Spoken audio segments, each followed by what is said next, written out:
নমস্কার।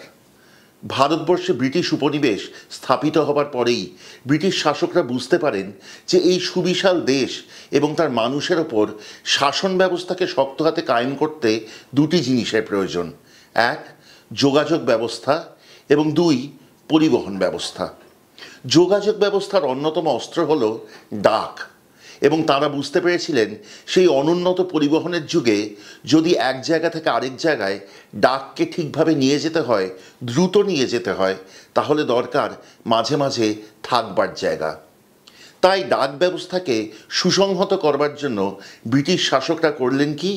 তারা ঠিক করলেন বড় রাস্তাগুলি অর্থাৎ হাইওয়ে এবং ট্রাঙ্ক রোডগুলিতে প্রত্যেক 19 থেকে 24 কিলোমিটার দূরে দূরে একটি করে বাংলো করবেন। সেই বাংলোগুলি হলো ডাক বাংলো। ভারতবর্ষে প্রথম ডাক বাংলো দেখা যায় 1840 সাল নাগাদ। এক একটি ডাক বাংলোয় মূলত 3 জন করে কর্মচারী থাকতেন। 1, ডাকওয়ালা, 2, খানসামা এবং 3, চৌকিদার। যারা ভাববেন যে এই ডাক বাংলোগুলি খুব বিলাসবহুল ছিল, তারা একেবারেই ভুল ভাববেন। এই ডাক বাংলোতে মূলত এসে থাকতেন ব্রিটিশ সরকারি কর্মচারীরা, ভারতীয় কর্মচারীরা এবং তার বাদে তাদের অনুমতি সাপেক্ষে ভারতীয় হিন্দু এবং মুসলিম তীর্থযাত্রীরা। খুব ন্যূনতম ভাড়ায় এখানে থাকতে পেতেন তারা, এবং ব্রিটিশ যারা আসতেন আশা করা হতো যে তারা তাদের নিজেদের লোক লস্কর, ঘোড়া ইত্যাদি এবং সাথে নিজেদের বেডিং আনতেন। সেই জন্যই এই বাংলোগুলোতে প্রথম দিকে কোনো খাটের ব্যবস্থাই ছিল না। আপনাদের শুনে হয়তো হাসি পাবে, 1920 সালের এক নথিতে দেখা যাচ্ছে এই ডাক বাংলোগুলিতে থাকবার ভাড়া জনপ্রতি রাত প্রতি মাত্র 8 আনা এবং দম্পতি হলে 12 আনা। যদি সাহেব না বলে কেউ চলে আসতেন বিকেল বা সন্ধ্যের দিকে, খানসামা প্রায় হাত তুলে দিত। তখন সে পরিবেশন করত কেবলমাত্র ভেজিটেবল স্যুপ, আলুর কাটলেট, তার সাথে ডিমের কোনো একটি পদ এবং গোয়ালা ধরে দুধ নিয়ে দুধ আর পাউরুটি দিয়ে একটি কাস্টার্ড। কিন্তু হ্যাঁ, যখন খবর থাকতো তখন খানসামা তৈরি করত একটি বন মুরগির ঝোল। তাই হয়ে ওঠে অতি বিখ্যাত ডাক বাংলো কারি। এই ডাক বাংলো কারির কিন্তু কোনো একটি নির্দিষ্ট রেসিপি নেই, কারণ এক এক খানসামা এক এক জায়গায় এই রান্নাটি এক একভাবে করতেন। তবু আমরা অনেক তথ্য ঘেঁটে মোটামুটি একটি রেসিপিতে আসতে পারি। সেই রেসিপি প্রথম বিখ্যাত হয় এই বাংলায় এবং তারপর তা ছড়িয়ে পড়ে সারা ভারতবর্ষে। এ কিন্তু ভারতবর্ষের ঐতিহ্যের অঙ্গ। এই আমার আপনার দেখা সত্যিকারের ভারতবর্ষের স্বরূপ। ডাক বাংলো চিকেন আজকে রান্না করতে করতে মনে হচ্ছে কেবলমাত্র ভারতবর্ষকেই দেখছি না, তার সাথে খুঁজে বের করব তার সাথে জড়িত অনেক আধিভৌতিক গল্প, যেগুলি এই ডাক বাংলোগুলির আনাচে কানাচে ঘুরে বেড়ায় আজও, গা ছমছম করায়। সেসব গল্প আনবো রান্না করতে করতে। তার আগে শিখব ডাক বাংলো চিকেন। চলুন শিখি।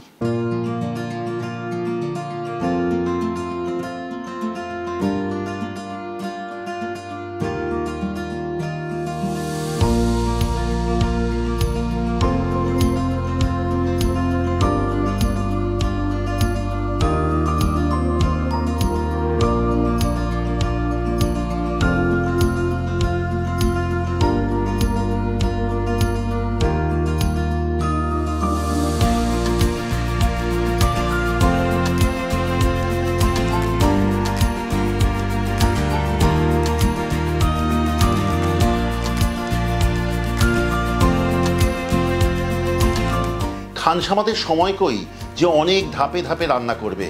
তারা মেখে বসিয়ে দেবে, রান্নার শেষ হলে নামিয়ে সাহেবকে পরিবেশন করবে। ডাক বাংলো চিকেন সত্যিই তেমন রান্না। এই রান্নার জন্য প্রথমে কড়াই নিন, তাতে সব উপকরণ একে একে ঢেলে দিন, ভালো করে মেখে কড়াই আঁচে বসান। প্রথমে দেব মুরগির টুকরোগুলি। আমি এখানে 1 কেজি নিয়েছি।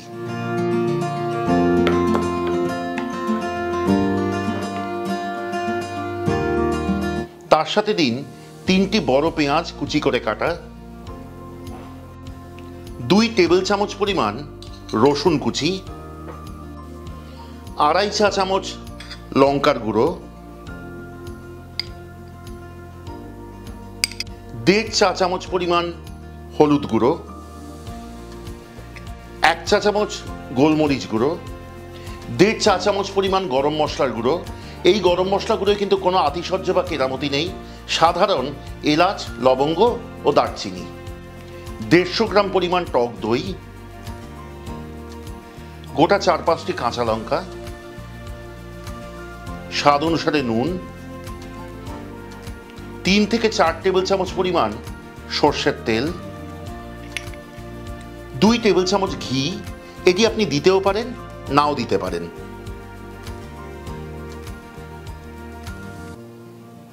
2 চা চামচ পরিমাণ লেবুর রস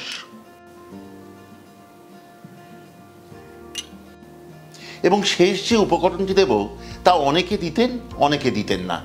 তবে বেশিরভাগ লোকই দিতেন, কারণ ব্রিটিশদের প্রোটিনের সাথে কার্বোহাইড্রেট, বিশেষ করে আলু খাবার অভ্যেস কিন্তু বরাবরকার।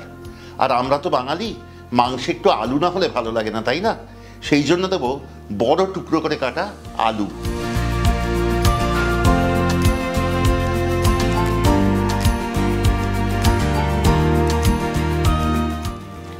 এবার সবকটি উপকরণ ভালো করে মেখে নিয়ে ঢাকা দিয়ে রাখুন রান্নাটি পরবর্তী আধ ঘন্টা থেকে 45 মিনিট।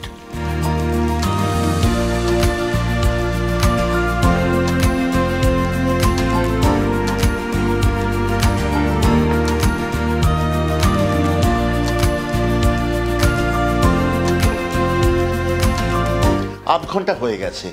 এবার রান্নাটি আঁচে বসাবো। প্রথমে আঁচ একেবারে চড়া রাখুন। মিনিট 5-এর মধ্যেই দেখবেন জল ছাড়তে শুরু করেছে এবং রান্নাটি অল্প ফুটতে শুরু করেছে। তখন রান্নাটি মাঝারির থেকেও একটু কমে আনুন, ঢাকা দিন এবং হতে দিন পরবর্তী মিনিট 20।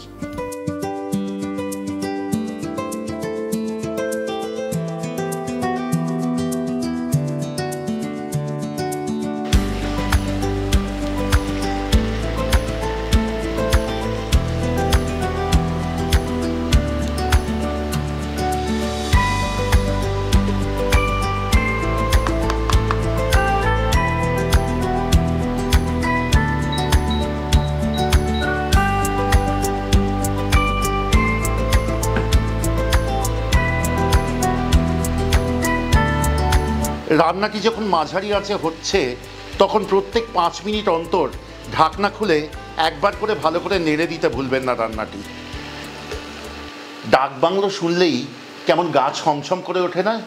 মনে হয় না ডাক বাংলো নয়, ভূত বাংলো? এর কিন্তু কারণ পুরোপুরি অমূলক নয়। 1857 সালে যখন সিপাহী বিদ্রোহের আগুন জ্বলে ওঠে সারা ভারতবর্ষ জুড়ে, তখন বহু ব্রিটিশ মানুষ গিয়ে আশ্রয় নিয়েছিলেন ডাক বাংলোগুলিতে এবং এই বিদ্রোহের আঁচে ব্যাপক হত্যাকাণ্ড সংগঠিত হয় এই ডাক বাংলোগুলি ঘিরে। এরপর এই ভূতের ভয় মানুষের মনে কিন্তু চেপে বসে, তবে তা পুরোপুরি কিন্তু অমূলক নয়। এমন দেখা গেছে বহু মানুষের অভিজ্ঞতায় যে হঠাৎ করে মধ্যরাত্রে খানসামা এসছেন পানপাত্র নিয়ে, তার দিকে তাকাতেই তিনি বেমালুম হাওয়ায় মিলিয়ে গেছেন। এক সাহেব বলছেন তিনি রাত্রিবেলা কোনো প্রয়োজনে তার খানসামাকে খুঁজতে বেরিয়েছেন, দেখেন তার খানসামা গাছের ডালে বসে আছে। তার খানসামার নাম ধরে ডাকতেই সে বেমালুম হাওয়ায় মিলিয়ে যায়। এরপর তো বলবো আরও সাংঘাতিক গায়ে কাঁটা দেওয়া ভূতের গল্প। তবে আমাদের চ্যানেল কিন্তু ততখানি গল্প বলবার যতখানি আপনাদের থেকে শোনবার। বহু মানুষ পৃথিবীর নানান প্রান্ত থেকে আক্ষরিক অর্থে আমাদের যোগাযোগ করেছেন আমাদের খাবার নেবেন বলে, অথবা নিজেদের পরিবারের গল্প আমাদের সাথে ভাগ করে নেবেন বলে, নিজেদের পারিবারিক রেসিপি আমাদের দেবেন বলে। তারা কিভাবে আমাদের যোগাযোগ করবেন? আমাদের যোগাযোগের নম্বর হলো 6291834357। আরেকবার বলি, আমাদের যোগাযোগ করতে পারেন স্বচ্ছন্দে 6291834357 এই নম্বরে, সোম থেকে শনি সকাল 11টা থেকে সন্ধ্যে 7টার মধ্যে।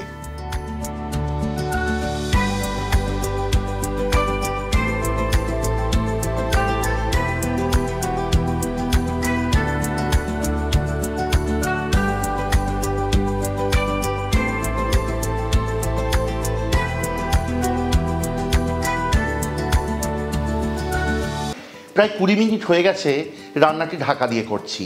এবার জল ছেড়ে তেল ভেসে উঠেছে। এবার এতে যোগ করুন 2 কাপ পরিমাণ গরম জল। তারপর আঁচ মাঝারিতে এনে আবার ঢাকা দিয়ে রান্নাটি হতে দিন পরবর্তী 15 থেকে 20 মিনিট, যতক্ষণ না আলু এবং মাংস সুসিদ্ধ হয়।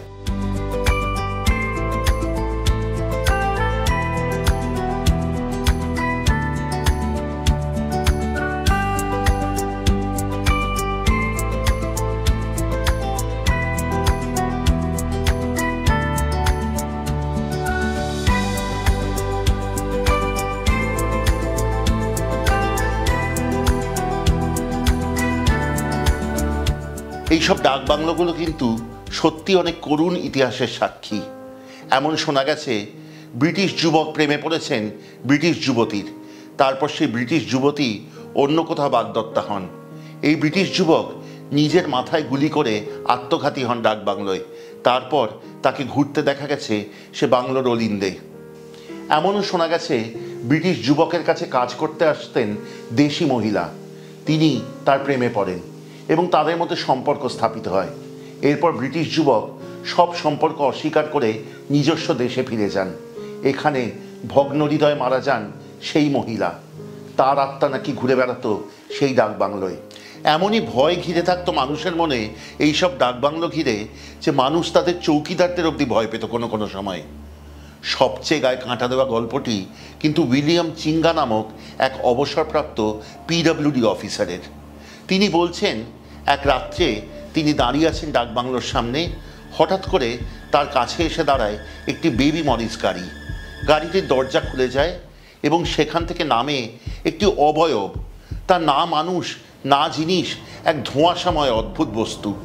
তিনি কি সেটা ভালো করে দেখবার জন্য এগিয়ে যান, তখন গাড়ির দরজা বন্ধ হয়ে যায় এবং তার চোখের সামনে দিয়ে হুশ করে বেরিয়ে যায় বেবি মরিস গাড়িটি। তিনি স্পষ্ট দেখেন যে সে গাড়িটি চালাচ্ছে যে চালক সে কবন্ধ, অর্থাৎ তার মাথা নেই। তার গলায় মাফলার জড়ানো এবং গলার ওপর দিয়ে গল গল করে বেরোচ্ছে রক্ত।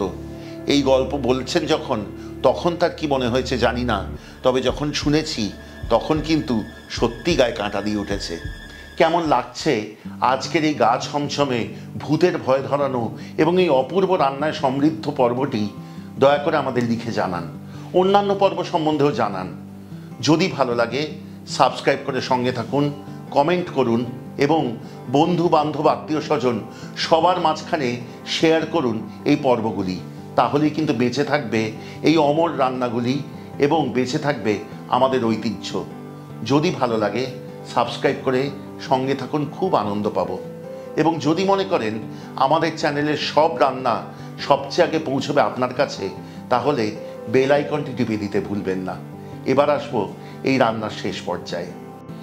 মিনিট 20 মাথায় দেখবেন ঝোল গা মাখা হয়েছে এবং তেল ভেসে উঠেছে, তখন বুঝবেন আপনার চিকেন ডাক বাংলো কারি প্রস্তুত। এই রান্না কিন্তু পরিবেশন করতে পারেন ভাত অথবা টোস্ট করা বড় পাউরুটির সাথে। সাথে দেবেন স্যালাড।